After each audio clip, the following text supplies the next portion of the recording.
I have not seen Joe, Mika, and company say enough until now.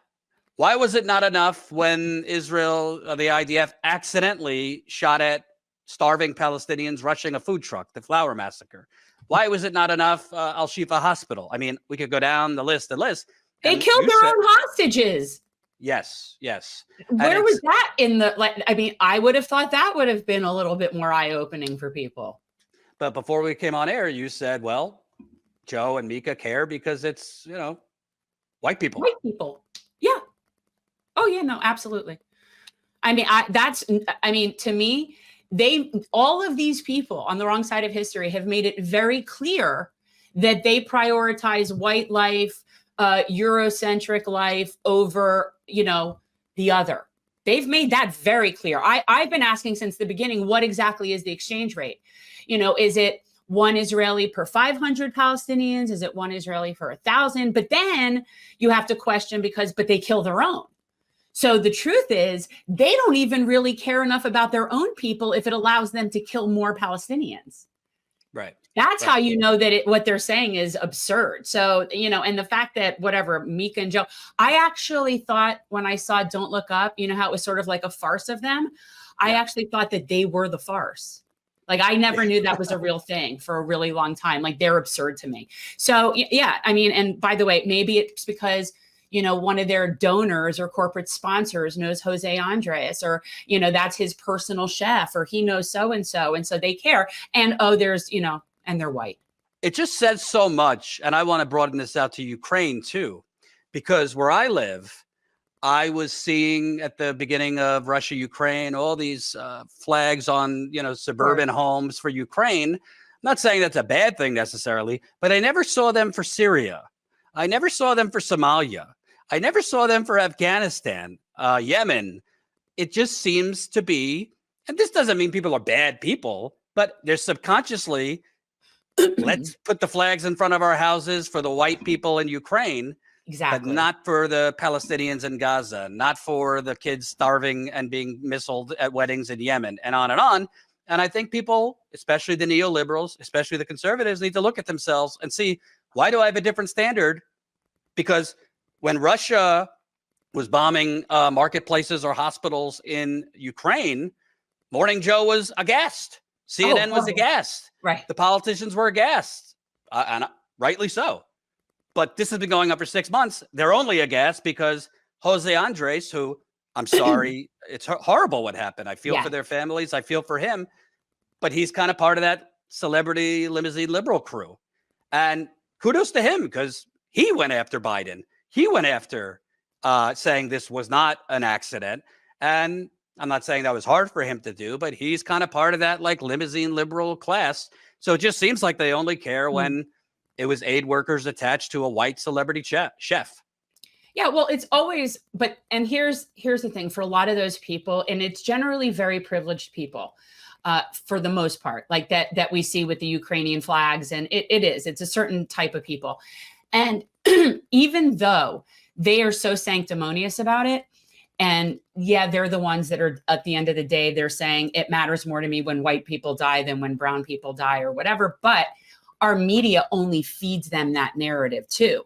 So, for example, our media was not properly covering what was going on in Yemen. Our media is not properly covering what's going on right now in parts of Northern Africa, or, you know, or so many places, because it doesn't sell, right? Like, it doesn't sell as much. It doesn't get as much clicks. It doesn't get as much, you know, donor class support to put out those messages. And so, you know, over how many generations, we don't see them.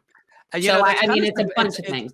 It's kind of surprising. I'd love your thoughts on this because, for example, Homeland, the show on Showtime, was a hit, major hit. And it was all about us, you know, assassinating and genociding brown people all over the world. Sure, there was some propaganda within it too, but I think that people would care about that. They're just not shown. They're not all people, but for the most part, I don't think people would.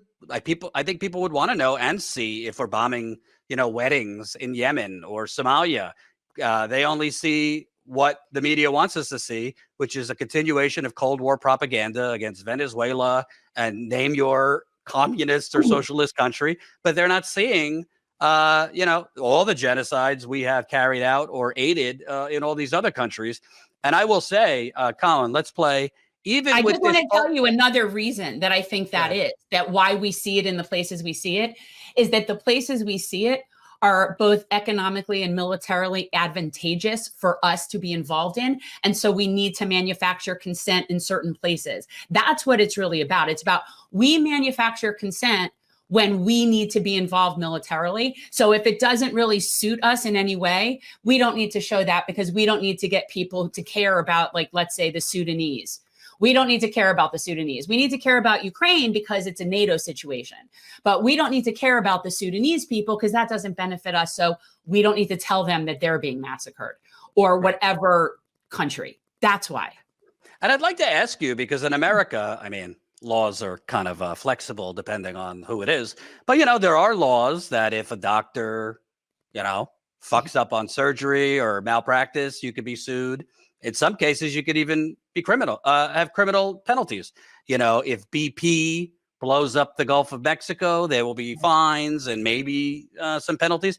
But in this case, even if you wanted to give Israel the benefit of the doubt, which some do, which I will not, and say it's been just one tragic mistake after another, after a certain while, if you're giving all these bombs and weapons to people who repeatedly are making, quote, mistakes that are killing, 32,000, 33,000, most of whom are women and children. At a certain point, well, maybe we need to pull money because these people aren't competent or they're not careful. So you're funding incompetence. Which is it? Are you funding nefariousness or are you funding incompetence? Both. That's probably both. Like in all reality, it's probably both. And I also question that number. Because I think it's a lot more. Yeah. Well, I've said this from the beginning. Forget what the number is right now. The wheels have been put in motion for what I have said. I cannot fathom how we get out of this without 2 million dead people in the desert.